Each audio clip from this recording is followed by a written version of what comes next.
introducing Dave Sharma. Good afternoon, Dr. Shanoff, members of the board. I am a bit disappointed because the last board meeting that I was at was for the ERP, and there was the news and like 500 people in here. I just, I can't help, I can't help but feeling that the facilities board workshop is a lot less impressive than the ERP plan. So, with that note, I'll try to do the best I can to tell a good story. Thank you for the opportunity to provide an update, not just to the board, but I think to our community as well. I think it's evident that our community cares about our institutions, and most of the money that we spend, which I'll make an attempt to tell that story of today, comes from our local taxpayers, and so I think it's important for us to provide these updates with regular cadence, but also to show how transparent it is in the spending of that money and what the impacts are. For today, Rhonda Blake would be helping me with the planning portion of the presentation, and Joan Van Sickle, our Director of Design and Construction, is going to step in with any of the technical questions from the design and construction portion of it. But our agenda is basically going to cover the just a program update under the construction program, planning for a new classroom wing addition at Voyager K8, a planning services update on our service areas, our 5-year residential development, what we see coming down, and future school sites. And then I'd like to spend some time on our capital needs and our funding sources, how that money is coming in, how it's being spent, and a quick construction market update, because a lot has changed since the last time we presented to the board, with tariffs and inflation and material lead times. And so there is an impact to the work we do and the cost of the work we do. So I'd like to make that as transparent as possible. So the overall facilities construction program to date is about $683 million. We have roughly about 80 odd projects, 23 of which is in design, 38 in construction, and we have, which I'm actually super happy with, 20 projects that are in closeout. So it just shows that we are evenly balanced. The closeout portion of it would just be a lot of the audits and, reconciliation change orders and getting final pay applications done, but it is tedious work, which our team oversees in conjunction with a lot of our partners in budget and finance, making sure that all of our audits are done correctly and that every penny is accounted for. The one project that keeps being sitting in very early pre-planning is the Healthy Way Oxford Bus Road. It just just had a phone call with the developer O'Connor Capital out there. Our agreement currently says that O'Connor designs and build that bus road because they can do it, in their thoughts, cheaper than we can and faster than we can. So we gave them the opportunity to do that. And when we show you what Osceola looks like, you'll see a bus loop that's built, not connected to that road. Their commitment to us verbally today is that they would get funding secured within the next week and start moving things forward. The design is completed. A lot of the permits have been completed. The county has approved the project. So it's just a matter of activating their contractor and getting the work done. We do have a plan at Osceola for our buses to go in, which I will cover. So the project's in design. We have about $144 million worth of work. That's the total project budgets. The school that is supposed to be built in the Roanbridge subdivision, which is over by Old Hickory, is still sitting on the books. We are continuing to work with that developer for them to clear their hurdles and get that site ready for us. We do need a school on the east side of town, which we're working on multiple options, and we will continue as we get through this presentation. Rhonda will cover some of the sites that we've acquired and where those future schools will be. The Voyager K8 classroom building, we put that into design about a month ago. We're making significant progress, and we will cover that as well. New change with Nova Lakes High School would be the addition of the pool, so we're making progress on that design, and I'll show that to you. PM Wells Academic Center for Excellence, the second phase of that project, it's actually designed, and the construction contract is on the board agenda for tonight. We are looking at a lot of work. Most of this work, our plan is to do it over the summer. So you'll see a lot of these construction contracts come before the board, just heading into summer here, where will be our busy season. Projects in construction, the largest of which is Nova Lakes High School, or High School AAA as we contracted it as. OXA, the Crossberry K8 is still on there as Kindred, and we're in the closeout period for that, working on closing out our accounts. The West Transportation Depot, again, will provide an update. Celebration High School, we are starting construction this summer.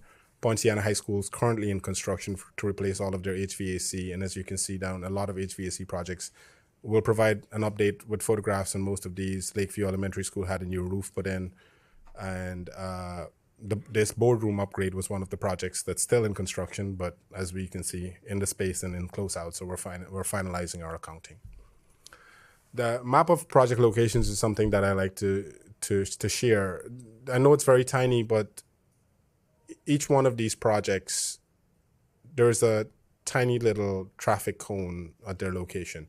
But what it shows you is that we are working across the entire district in every board member area, in every kind of school, elementaries, K-8s, middle schools, high schools, even our ancillary facilities. So there's work happening at almost every single facility as we continue to spend that. And I think a big part of what we would like to present today is so people see that even though our target was to do comprehensive renovations, which we started out in 2016, 17, when we got the half-penny sales tax approved, the income, the amount of money that we have coming in doesn't necessarily keep up with the amount of work that we had to get done. But we have, I think, a really good plan to get the right work done. So big rocks, small rocks, using the Stephen Covey, which Scott will be very happy with, Stephen Covey methodology, but doing the real big rocks and what has the largest impact to our student outcomes. And that's truly what we're doing.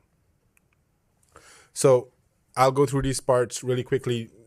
When I was putting together this presentation, I used the most recent photographs that we had. And I assure you that at this time of the year, when you go out to a school like this, it does not look like that anymore. So final asphalt's down, a lot of striping is going on at Nova Lakes High School. Landscape is going in, and it changes on the daily. So these projects were, these photographs were taken probably about 3 weeks ago. So this is an impact fee funded project, and I will keep using the funding sources for these projects because I think it's important for people to understand that in our line of business, in public K-12 organizations, for lack of a better term, the color of money is important. Impact fee monies can only be spent on infrastructure for new student stations. Half-penny sales tax can only be spent on renovation projects. And that's not a school board decision necessarily. It's a lot of it is state law and compliance. And so it's not something that can be used for salaries other than if you're directly impacting a project. And so there are many nuances as to how that can be done. And so it's important for us to understand that there are different funding sources and they're going in the right places. And we get audited on stuff like this all the time. So Nova Lakes High School, on target to open, and I'd like to say in a month, 5 weeks. About 5 weeks that we're expecting substantial completion. We still have a challenge with Blueboard Parkway being built. We've been working with the county to get that done. They have on the BOCC agenda for this month the contract for Pulte to build that road.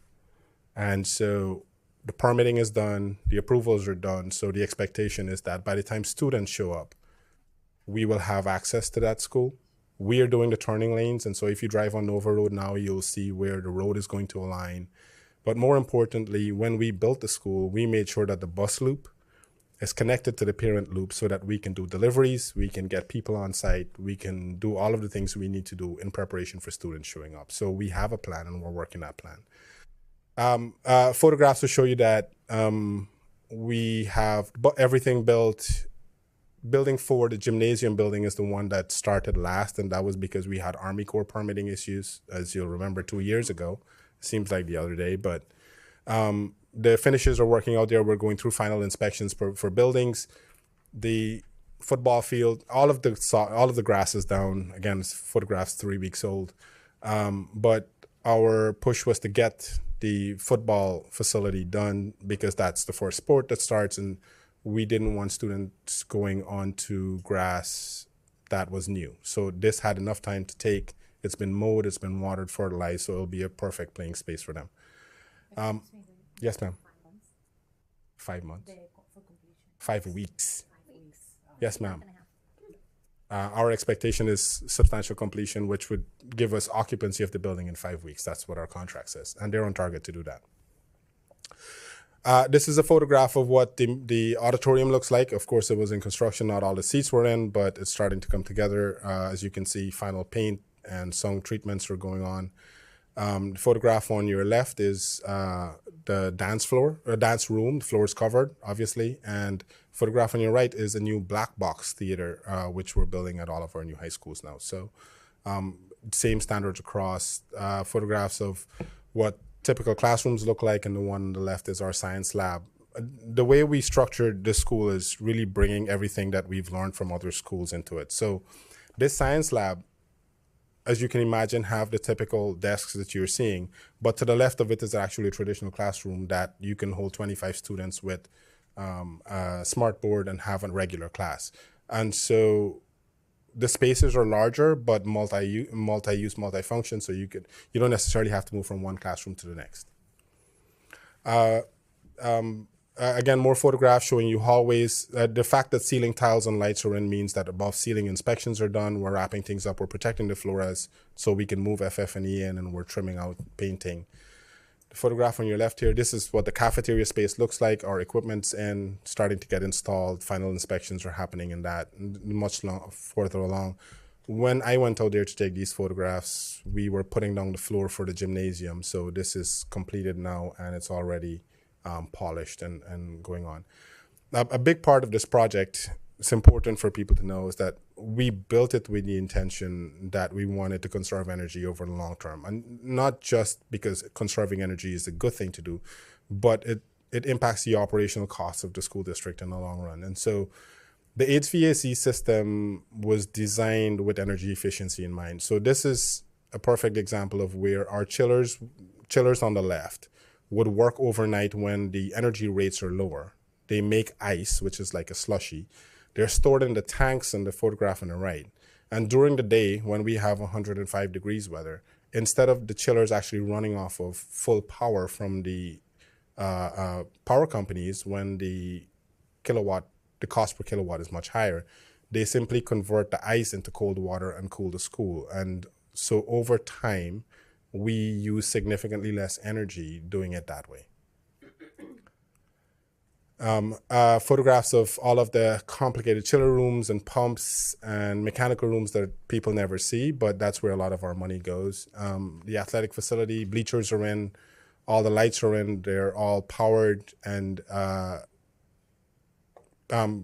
completely installed, inspected. School has an agricultural focus as well, so there is a greenhouse that's built. You're looking at band and music storage on the right. So the new thing is the board made a decision a few months ago to go ahead with the pool. It was factored into the budget for the project, and so we're in design with this. It is located right next to the football stadium. So the thought process is a joint use partnership, and we've had conversations with the city of St. Cloud about a mutual partnership on maintenance and operations. We had our first meeting last week, actually, which they're very interested in, to make this more of a community pool than just for schools. And so you're looking at a competitive swimming pool for high school sports. The smaller section to the bottom of your photograph is for a learn to swim area with some ESC facilities so that we can do therapy, water therapy. And it has a small storage room that houses all the pumps and chemicals, but also restrooms in that facility. There was enough space for us to leave enough of the deck to have tents, that pop-up tents and stuff like that during competitions, and there are bleachers during competition. So we're able to fit all of that. It's actually oriented in the opposite direction now, because when I put this together, this was the first draft. We realized that we had to rotate this 180 degrees, so it will be built in the opposite direction. And it does have lighting. So I thought this was a cool rendering that somebody did, and I would hate not to show it. But the fact is that we could swim into the evening hours, and there would be lighting built into it. The Nova Lakes High School, the most important thing is we have a name and a mascot, and this will be branded everywhere, including our gym floor, some of the benches. We have graphics throughout the facility. We have external graphics that are going to go in, built into our marquee signs. So everything that the school would be branded on will be based off of these ideas. Switching to Osceola County School for the Arts. As you can see to the bottom of that photograph, the temporary portables that we had there have been removed. Thank you to our maintenance folks for taking care of stuff like that. All of the concrete portables that we have that were in the courtyard are now removed, and we have built out the courtyard.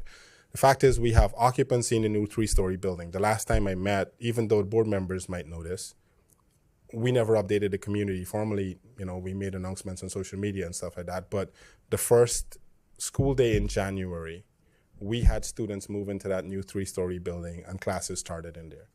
So we met that deadline, and I think the most exciting thing was that we got occupancy for our auditorium, which was the next big phase, last week, which would allow us to host our graduation in that space as well. And I have some photographs of that.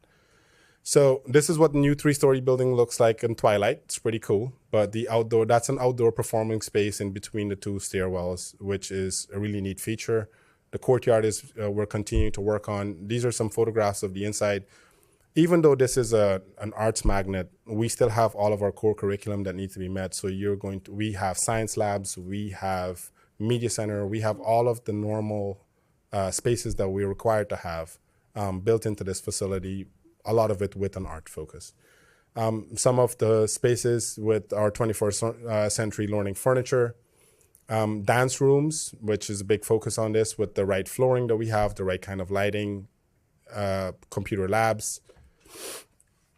The courtyard is being expanded significantly. The architects did a great job in bringing their creative spin to things. So a lot of the planters are in the shape of music notes and an artist brush, stuff like that. So that's coming together really well. This is obviously an old photograph 2 weeks ago, but again, it just shows you how quickly things change at this point in the projects. But this is now the auditorium that I think we had training on this morning. So it's fully operational. We're going through testing of all of the sound and lighting equipment to make sure that the first true run would be graduation, where we would live stream the graduation and put everything through. Of course, we will test that before.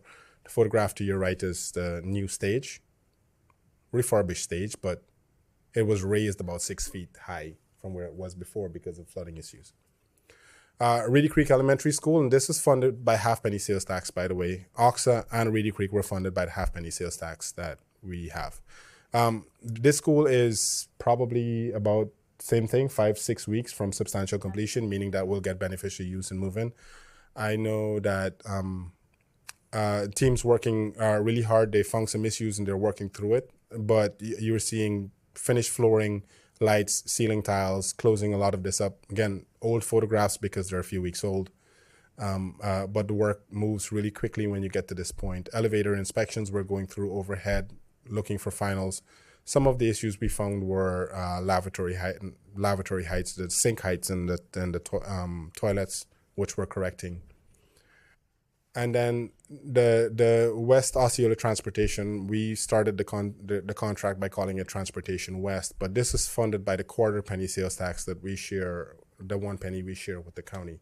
And this just shows how every funding source is being used. But this is being built at the end of Robert McLean Boulevard, and it is about a week. Yeah. 1 week from completion and for us to get occupancy. One of the challenges that we had was having to build a bridge at like halfway through the project because we found so much bad soils in our roadway, which we did, and still remained. I think we extended the time by 2 weeks. So again, photographs are a few weeks old, but this is all paved, striped. They're punching this out. Traffic lights, which we are having to build a traffic light because there isn't one at Point Sienna Boulevard and Robert McLean, but in our contract does have a traffic signal, and so it's being built during the nights, which is when the county allows us to work in that area. This is much further along, but our marquee signs up, but some photographs of the inside. This building is a mirror image of the one that was built on the east side and holds about 200 buses. So we're looking forward to getting our systems operational there. New bus wash, same as the east side, and a new fueling facility as well. This is a photograph of the bays. Obviously, we're moving equipment into that. And then some of the projects that we use are capital millage on that we get on property taxes, and that's another funding source for capital. But we spend a lot of it on small projects, and it's not necessarily things that people notice. We're going around on some of our older scoreboards, football scoreboards we know need to be replaced, but we've replaced basketball shot clocks. We have done track upgrades. We've done projects to put bollards at all of our the front of all of our schools. So we're now in the process of bidding that project out, but that's a project that'll come down the road. Redoing this boardroom. We've done multiple fire alarm upgrades over the years, and I didn't show photographs of those or put them on the list, but the fact is that I covered maybe 5 or 6 projects, but we have 80 projects that are just always in flux, projects that very important, but not necessarily a new building that'll get done. One of the newest ones that I'd like to talk about just a little bit. We've worked very closely with our IT department, with our operations folks, and we started using the new audio enhancement EPIC system for our intercoms. Crossberry Kate was the first time that we did it. We tried to show it off because originally we had an audio enhancement system, which is with the microphone that teachers used in every classroom across the county. And then we had a separate intercom system that had a speaker in every classroom as well. Well, we decided that audio enhancement developed a technology where the intercom system ties into that audio enhancement system in the classroom. So it's one homogeneous system that we now use, but there are more parts to that. It is now a full-on Safe Plus system that they just launched, which we haven't tested yet, but essentially it gets into all of the lockdowns and all of the safety drills that we need to do. So it's all built into the same system, and it's all now housed in a digital format compared to the old punch block systems that we had, which is very old technology that we use in our systems. One of the cool things that they did is added on their a ClearBridge translation device onto that system. And so we rolled this out at Kissimmee Elementary School as the first one. Kissimmee Elementary has about 65% non-English speakers. And so we thought that would be the perfect school to try this on. It's not replacing ELA. It will not be used in an English language class at all. But we find that talking to parents, we think we can use it at our student services department as they talk to parents that come in to try to register their kids that do not speak English. Essentially what it is, it's a tiny device that gets plugged into the teacher's laptop, and there is a specific website that the students go on their computer. Now, the teacher speaks in English, and the student hears it in their native language, in their headphones, automatically translated in real time. And so even if in a math class, they can ask a question in their native language and it translates it back to English in real time to the teacher so that she can answer. And so the interaction that we've seen is significantly more than it was if they didn't understand the language. So we saw a huge benefit in doing this. It's not a huge cost. I think one of these is about $400, I think, that we paid for one. And so we did one for every class in Kissimmee Elementary, but for the new schools that don't have a significant a population with second language learners, we've given them 10 or 15 so they can move it from classroom to classroom as they require. They can deploy it to the front office, and if a parent comes in that does not speak English, then it does over 200 languages, and it does specific dialects within the language as well. It's actually a pretty cool device, and so we worked with IT to get training done. We're getting these up and running in schools. So we've deployed them to all of the new schools. I think Oxa has 15. Crossberry has 15, Reedy Creek will get a bunch. And so we will continue to deploy this, but we're looking to see what the impacts are. We think that we can use this definitely in front of house to interact with more of our parents that are not English language speakers. So not facilities related, I guess, but it's an add-on to the audio enhancement system that we've done. So another project that we used, that we did during the school year, which I'm so grateful for the school accommodating us, is we extended the traffic lane at Narcoossee Middle School, and now they can accommodate a lot more cars off of Narcoossee Road. So we don't have as many complaints about our parents backing up onto Narcoossee Road. Again, we're doing, that was a drawing, and this is the actual picture of that being done. Proof of concept, I guess. Lakeview Elementary School, we completed the roof. We re-roofed the school during during the school day. We worked as soon as school let out into like 8 or 9 at nights, and we got the project done, and we'll continue to do projects like these. The idea is that, again, when I talked about the big rocks, small rocks, is we're prioritizing the big rocks and we're finding creative ways to get the work done, not impacting the student outcomes, but we can re-roof an entire school and not impact the students. I think that's the thought process here. One of the largest safety-related projects, it's a new bus loop, but as you can see on Ames Haven Road, our bus loop for Neptune Middle School is now in the back, and the traffic signal that connects to Neptune Road has been activated. So our parent loop is now twice the size it was coming off of Neptune Road, and our buses now come off the back of it. So it's something that the county has asked us to do for a while. Now that Neptune Road widening is happening, we've made that move, and it helps us from a safety standpoint, and it gives us an opportunity to bring more parents on site during drop-off and pickup. So for facilities planning, the new classroom building at Voyager K, this is one of the things. So when I said we're going to do things creatively, this is one option. We are seeing growth in certain pockets of the county, not necessarily across the entire county. We've seen that. We've said publicly that we have seen a decline in enrollment, but we see certain pockets of the county still exploding. There is this huge wait list at Voyager K8 for students that want to go there, many of whom are not in our system. They're not students that are registered within Osceola County. So it's not necessarily students moving from one school to the next, but students that are actually looking to come to an Osceola County school. So when we designed the school, one of the things we did was left space to add on because we didn't want to build it too large. Well, it turns out we probably should have. So we're reacting to that, and we are going to build that addition. We did realize after doing all of the math is that we would need to expand our cafeteria and add in another serving line, even though it's a school that's only 2 years old, but we will do it without having to interrupt the existing operations, or we're coming up with the best plan and finding the right budgets for that. So this is something that we're working on, and our plan is to start construction this summer. So we're on I absolutely never thought I would use these words, but we are on an aggressive schedule. Nobody here, at least these folks, don't like to hear that. So I'll get into planning services, and I'll ask Rhonda to come up and help me with this, because this is usually her world that she lives in. But what we want to show you is that I just used the words declining enrollment, but we're also looking at what happens in 5 years, what happens in 10 years. And a lot of that is not driven by our data. It's driven by what the state's comp plan is to the county. The county and the city is responding to that state's comp plan. And that's how growth is managed in this state of Florida. And so we are reacting to that data.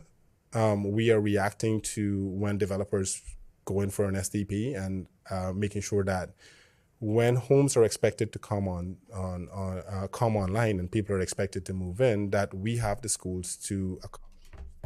We don't want to be in a position where we don't have space. So even though we're in a space of declining enrollment, I think it's an interesting analysis that Rhonda and her team did.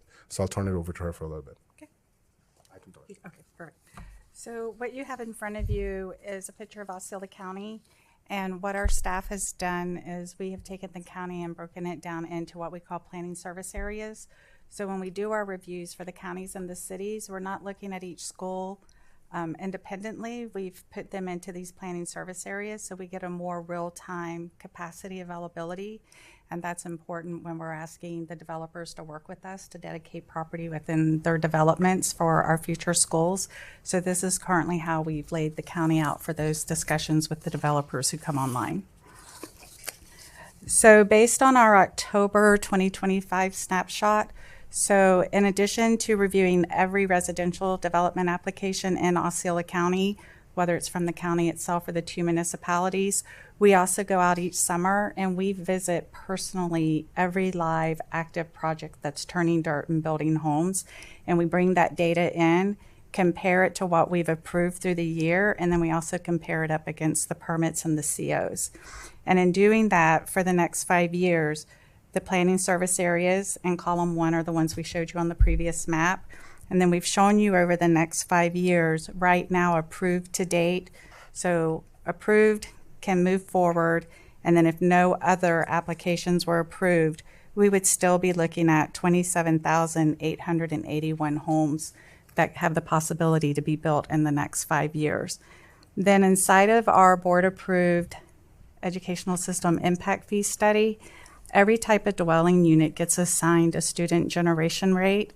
So single family is different from townhome, which is different from apartment, which is different from mobile homes, et cetera. When we apply that number to the new homes being built by their dwelling unit type, we can anticipate 10,705 new students to be generated from the 27,000 plus homes over the next 5 years. So I kind of got ahead of myself. So that was the summary for the information I just gave you, referencing the impact fee study. Over the past several years, as the larger developments are coming online, we are meeting with the developers and we are asking that they dedicate, not donate, school sites for us inside of their developments, which we then purchase through cash or educational system impact fee credits. So one of those is Waterland.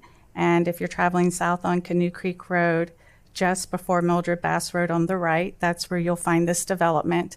They do owe us a total of 2 school sites, and we have mitigated 1 to date. The next one is the K-8 School 2 at Sunbridge, because we've already worked with them on Voyager. So this would be the second one. They have just come through the county for approval, and they actually did some modifications to move the school from phase 2 to phase 1 so that we could have earlier access to it.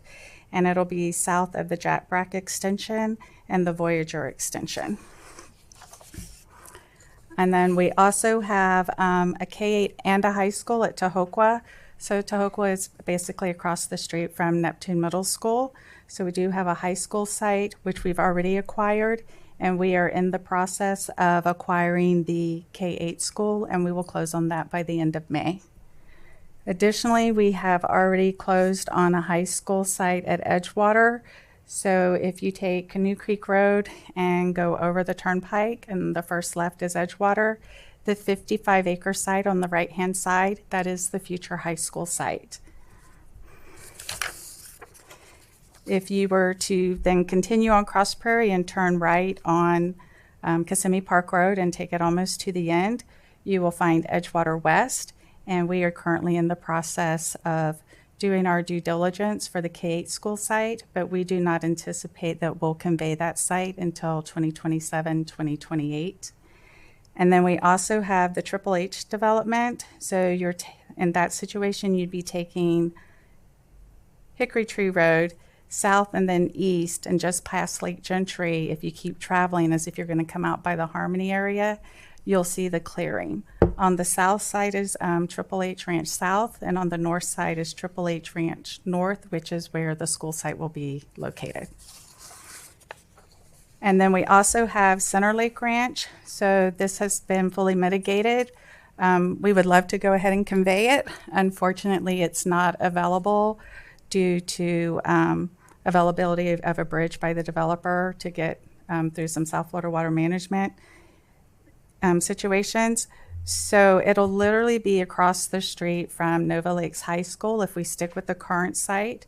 We are talking to them about coming in off of Rummel at the mobile Dunkin' Donuts location right there and going down Center Lake Boulevard. And right now where they come to a dead end, we're trying to relocate the site to that area to put it closer to all the homes so that it would be a more walkable school than over on the current site, which would make it more reliable on transportation. So we are continuing conversations to try to make that happen.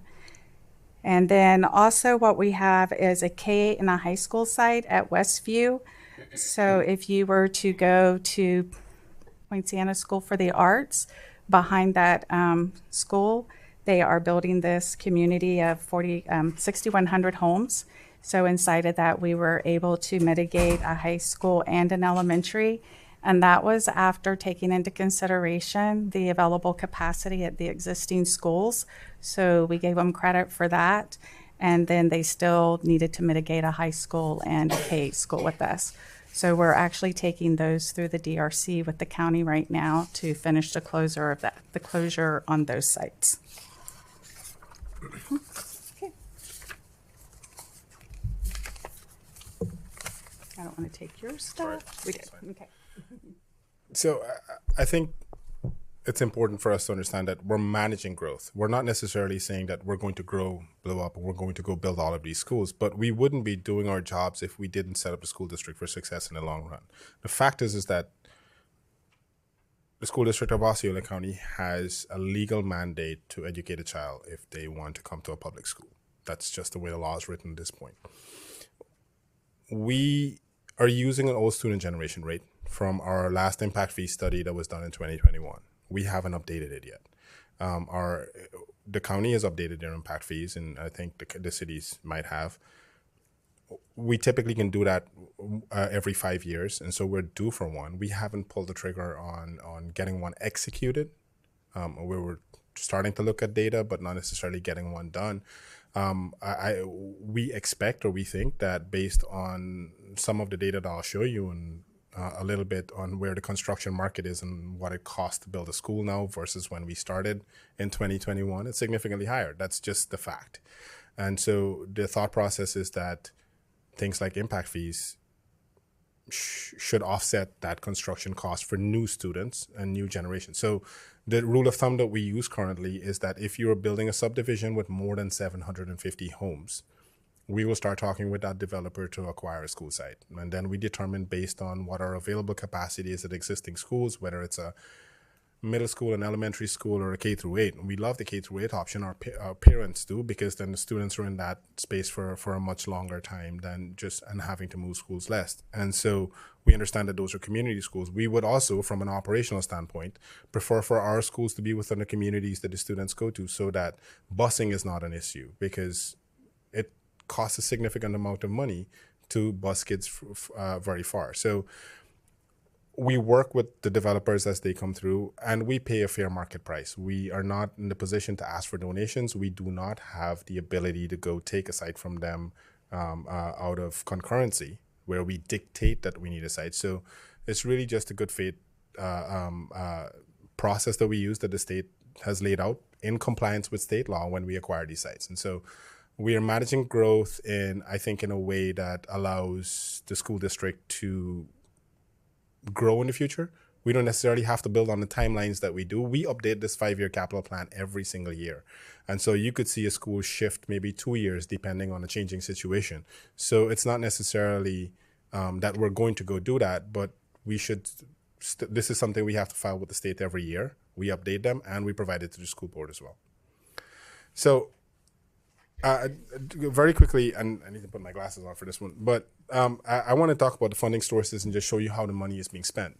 So from an education impact fee standpoint, you build a new single family home, the education impact fee portion of that, I think, is about $12,000 that the school district gets. And that goes towards new student stations. So that's what built AAA, Nova Lakes, it's what built Crossberry, Voyager. Those were new student stations. It also built the wing addition at St. Cloud High School because there were new student stations that were generated. So as you can see, there's been a significant decline from 2021, 2022 to where we are currently. And so we did that in graph format, and you can see on the left that it's going downwards. The yellow is what we expect to get this year, because we're expecting about $60 million. Here's the thing. There are so many things outside of our control. Mortgage rates impacts people buying homes or builders building them. And so that is going to impact it. Whether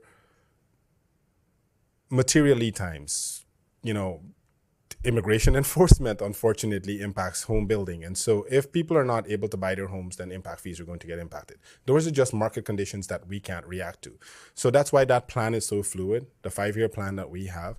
But what we are saying as a school district and a staff, we are grateful that we have impact fees to build these schools, because otherwise we would have a bunch of schools that are overpopulated or portable classrooms in order to meet state class size requirements. And so we're grateful that we have this. There are certainly some things that need to be worked on, but there might be a lot of it just out of our control. But this is truly what's happened, is that within Osceola County, we are seeing a decline in impact fees that we receive, which truly tells us that the housing market is on the decline. So this is one way that we look at it. It also shows you on the right where we spent the money. So we've built up money for a while that we collected, but that's money that's been used to fund Knights Point, Voyager, Island Village, all of the new schools that we have built. And so we're spending the money the best. And again, every single one of those contracts has been audited. There are public documents that are available to show you what we paid to build those schools. Now, case in point, Nova Lakes High School construction cost was about $165 million. Compared to that, the same school being built in another county a little bit south was probably $210 million. Our market's different because we have a different labor market here, so that impacted it. We also bid that project at the right time. So we bid it 3 months earlier than everybody else built a school. It's one of the things that we've done. And I'll show you a slide on how we do stuff like that, just to make sure that we can get the best prices for our schools. So then I want to talk about the half-cent sales tax program. And this is the one truly that the voters voted for the school district to get. And it's for 10 years. And the list of projects, for whatever reason, the strike-throughs went away. But you look at the schools that are supposed to be on the comprehensive renovation project, and this was approved in November of 2016. We started receiving that money sometime in 2017. And from then, we've rebuilt Michigan Avenue Elementary, Den John Middle School has been redone, St. Cloud Middle School, Gateway High School, which was recently completed. And then we're currently working on Osceola County School for the Arts and Reed Creek Elementary School. What's important to note is that when we went out with this plan, we did an assessment of what we thought these projects would cost. At that time, we also thought that building an elementary school would cost us $10 million. And that's just not going to happen today. Island Village Elementary School, which we built about 3 years ago and opened 3 years ago, cost us $29 million. And that's truly what the cost is. So it's 3 times what it was. And so as we're building and renovating these schools, the cost per square foot is significantly more than it was. And I'll show you an analysis of that. But we're spending the money in the right places. But that does not necessarily mean that we're not doing the things that we need to do. So I have a graph that I'll show you how much money is being spent on every existing school. So we're not just necessarily waiting for a comprehensive renovation to go around. We did Reedy Creek because the school just could not be reused. We couldn't just renovate it because the school did not meet the current Florida building code. And so we needed to knock the existing school down. It's not that it's unsafe. It's just that we couldn't renovate it. The door sizes were wrong and the roof type was wrong, just could not meet the Florida building code. And so our thought process with the best plan was, according to the state which the DOE approved, is to knock the school down and build a new one. That's why we ended up keeping the one building that would be turned into an ESE office, an outreach office for the district, and also some classrooms, because we couldn't, according to the state, according to the math and what's called a Castaldi analysis, we could not knock that building down because it had so much useful life left inside. That's the part that we renovated. So we just don't get to knock down whatever we want. The half-cent sales tax program as well, it's interesting, but from 2021, in 2021, 2022, we received about $44 million.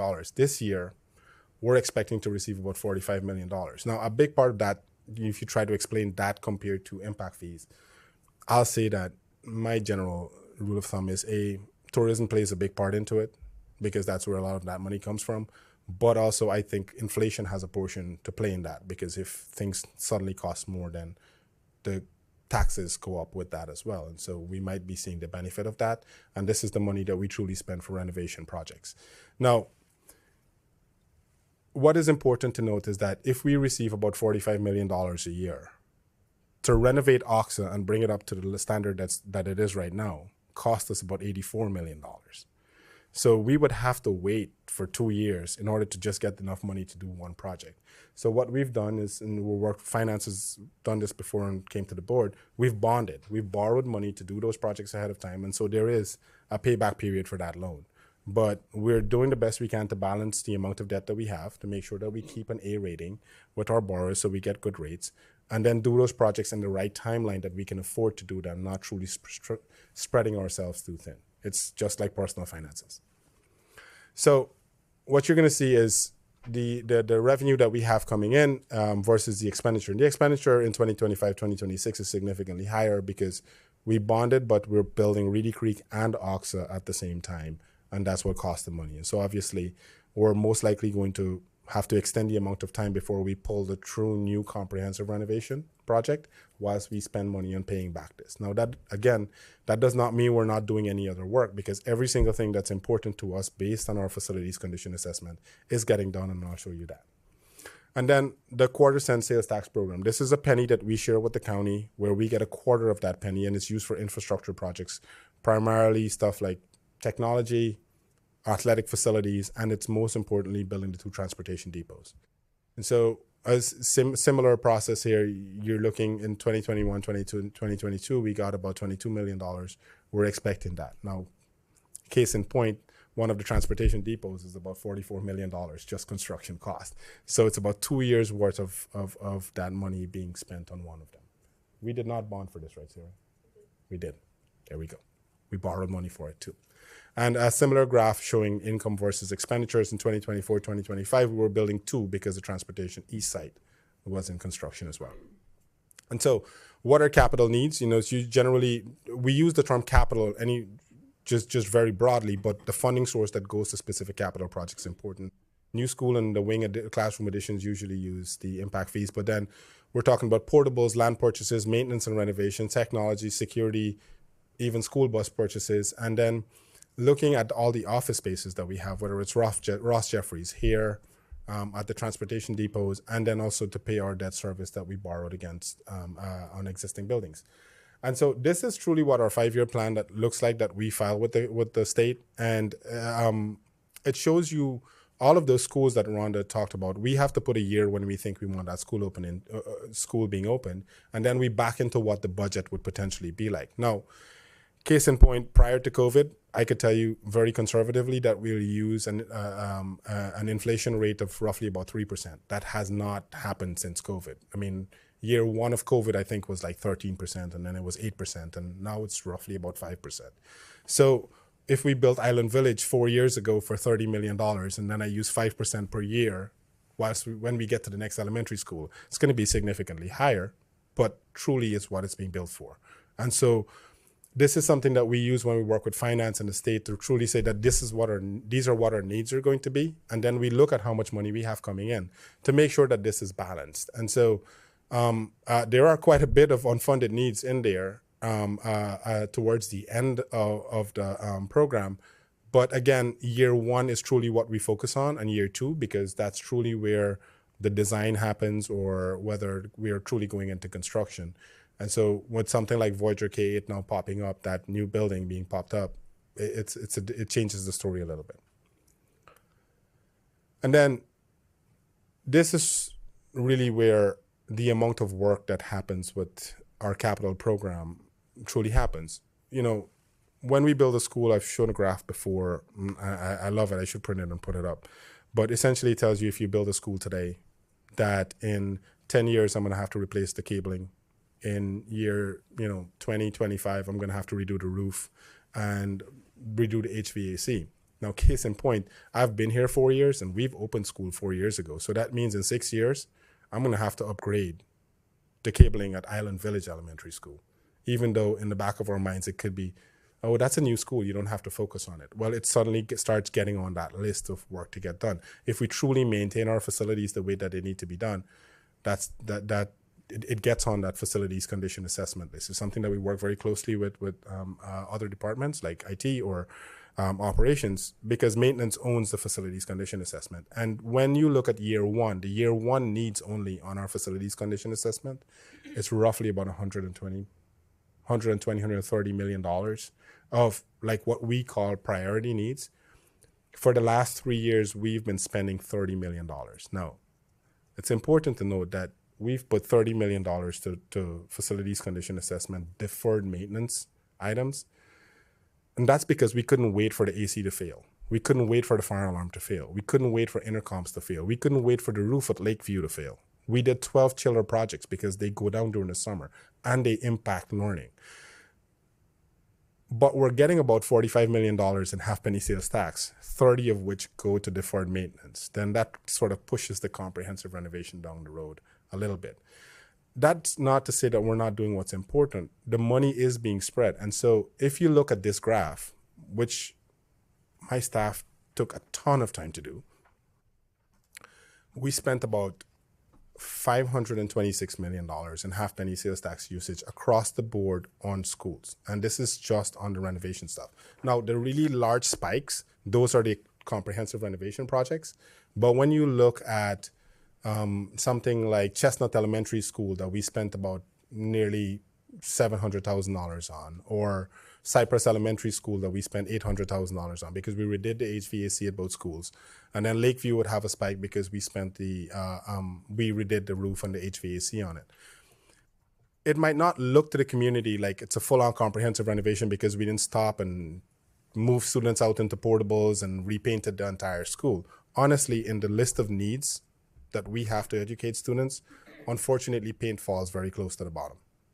We need a safe space, roofs, fire alarm, intercoms, card readers. We repair parking lots. I think we did like 6 parking lots and driveways last year. We do the things that are truly important that will have the maximum amount of impact to the student learning experience. And that is truly where the big rocks are. And so when it looks like we're behind on the comprehensive renovation list that we advertised in 2016, I don't want it to be lost that we spent $500 million renovating our existing schools and that none of our students are suffering. We truly have good facilities. They're not perfect. If we had more money, we would spend it, but we can't spend what we don't have. So it's as simple as that. We do a really good job of balancing the needs and making sure that those are executed right. And so if you look by school type as well, we just, an opportunity, of course, high schools tend to get the most of it because they're much, much larger facilities than the others, but every single type of facility is getting touched with that money. And now I'll end with this. Don't take this as bad news. These are just facts. So essentially, the school board runs one of the largest construction companies in Osceola County, if not the largest construction company in Osceola County. And so it's important for you to understand what's happening in the construction market, not because that's our core business, but it is where a significant portion of your budget goes to. And I think it's only right that we tell you truly what we see happening because that's why you hired us. I don't think we hate anything more than when we go out and we build a budget and then we bid a project and our budget gets blown. We don't put out a budget without doing all of the math and researching it every which way. And I can tell you, recently it's been happening more frequently and it's frustrating, but it truly is showing what's happening in the construction market. So I'll take you through that. The strike through was because this presentation was put together and then tariffs went away. Like the same week, Supreme Court struck down tariffs and we're like, no, it's not even important anymore.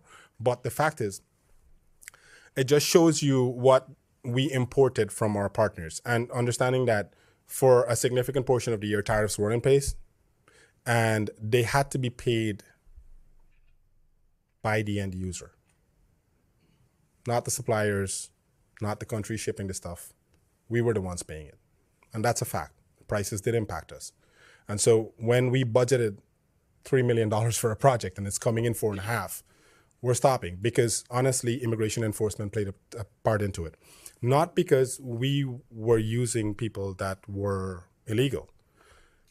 The fact is that the entire construction market is one. And when there are certain sections that used the broader group of immigrants, and now we don't have access to those, they are now pulling from the same people that we were pulling from.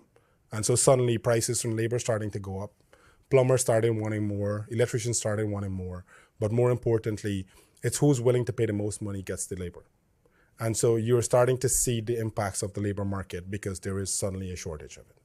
And that's just a fact. It's not a political statement by any means, but just the reality of supply and demand. But essentially, we as a country import a significant portion of what we use. Copper, every bit of electrical wire that we use in most of our schools. We use something like Nova Lakes might have like 300 miles of copper wires that just runs back and forth into it.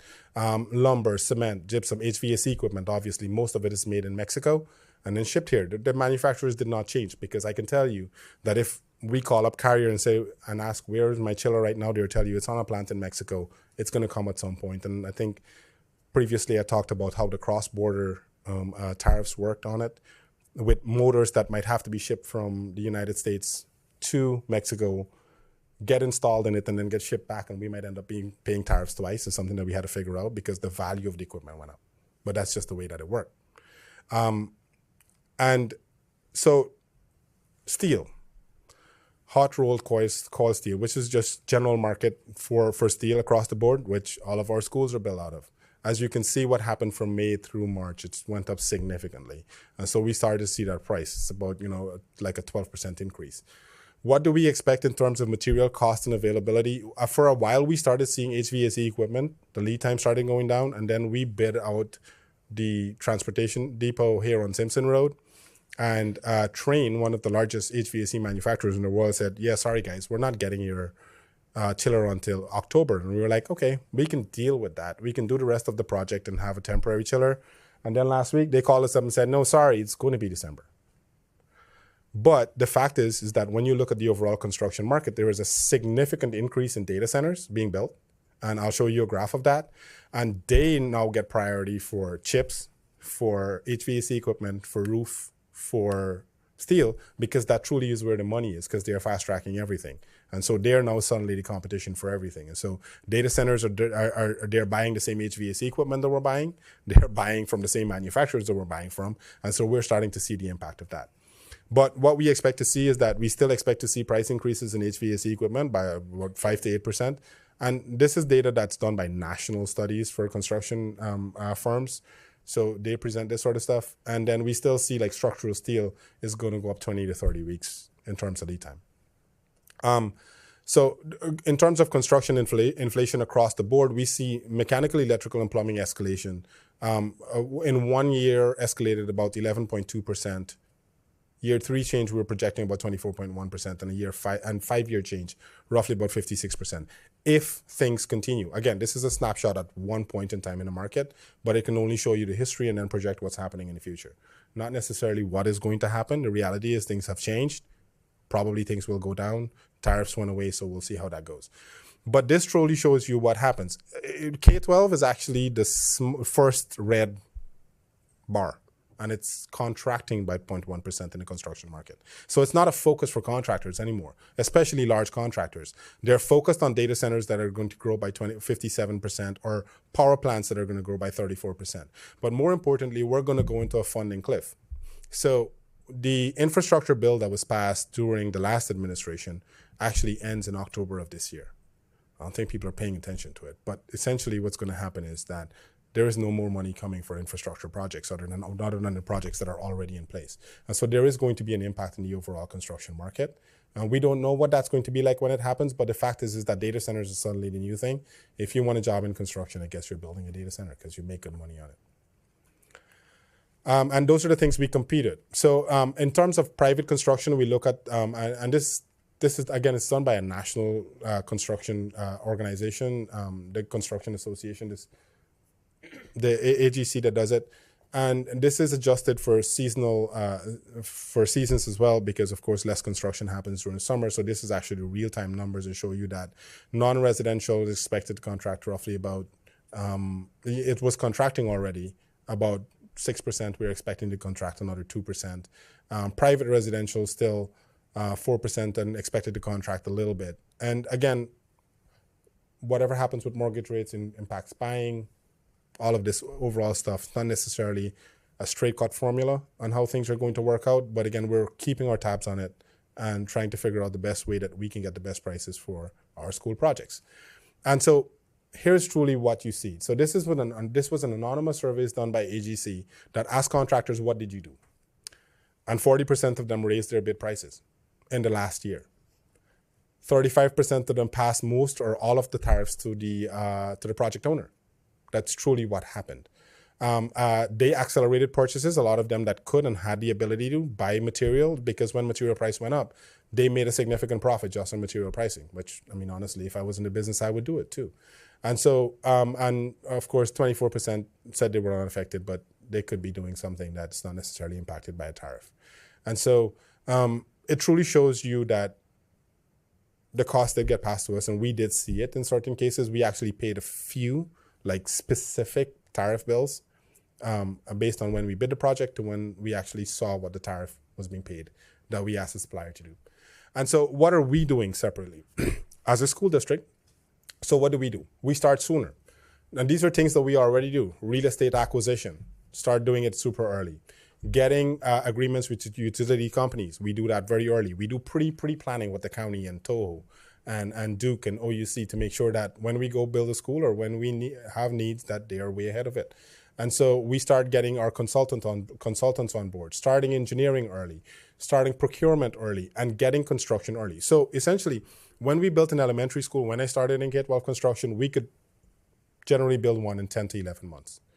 And then we started backing that up to maybe like 13 months. And now we're pushing into the middle school kind of timeline, getting in more to 15, 18 months, just because we don't change the opening day of school. So we prefer to give ourselves time on the front end of the project so that if we have hiccups or if we have a material shortage or we have a particular subcontractor that fails, that we have time to adjust and open that school on time. And so we started Nova Lakes High School with an ideal thought process of building it in 23 months. And then we had permitting issues, which chewed up a bunch of our time. And we're still able to open it on time. So it's just proof of concept. It does work. And again, the building addition at Voyager K, it's giving me a lot of stress because that's the first one in a long time that we're actually going to do, from literally end of school going out to opening it within 1 year in an occupied campus. So it's a little bit more tricky because it extends the time. So we're working on it. So it's a very varied story. We showed you an update on a lot of the projects that are in construction, especially the large ones. There is a ton of work happening, roughly about 80 projects. We're showing you how we're managing growth overall and also what we think can happen. We're thinking the best on every angle that we can, essentially trying to mitigate all of our risks to deliver projects on time. We're very clear. Again, I'll end with the same thing that I ended with the last time. The facilities department understands that our job is to educate students, not to build schools. That's what we do on a day-to-day. But the outcome is to get students into seats, to do the right projects, again, our big rocks, so that we have the maximum amount of output, because we want to be that A school district. And as a support department to what our true business is, we are very clear, and our entire team is very clear, that we're going to do every single thing possible to make sure that we support that mandate and that strategic plan. And so with that, thank you for your time. Dr. Shanoff, I don't know how much time I used. Dang it. Sorry. Thank you, Mr. Sharma. And thank you, team.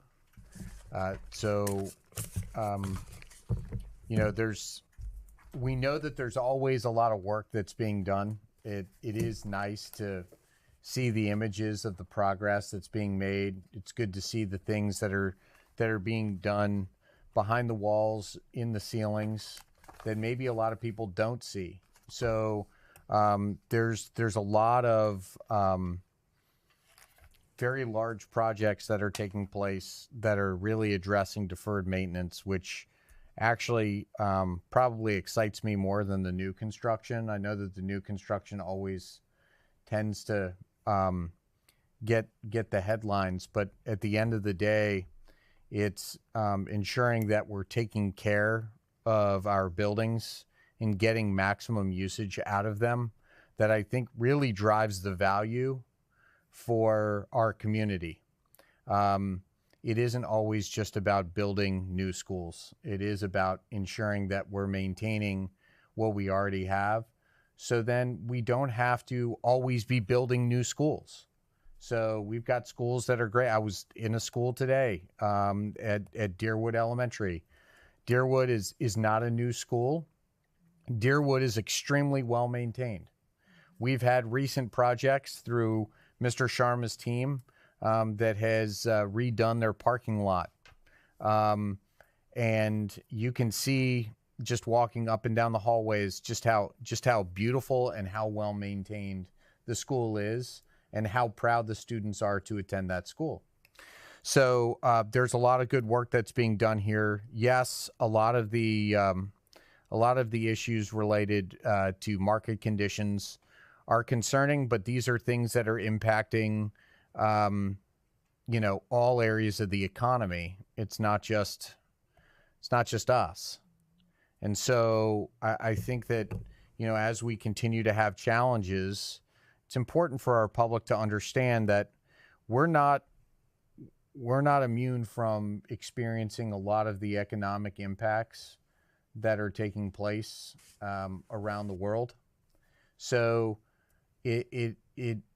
we are, though, trying to be as proactive as possible to make sure that we continue to stretch the dollar as far as we can stretch it. And not many facilities departments operate as nimbly as ours does. So when we see a need to change the cadence or structure of how we go about developing projects or project sequencing, the fact that our team goes back and revises that to maximize the value of the process as much as possible to stretch that dollar, you don't find a lot of facilities departments and school districts doing that. It's highly unusual. So I really appreciate how hard the team works to really make sure that that's the case and that we are being good stewards. So with that, I'll turn it back over. Any questions? All right, thank you. Thanks. Any questions? It was very thorough.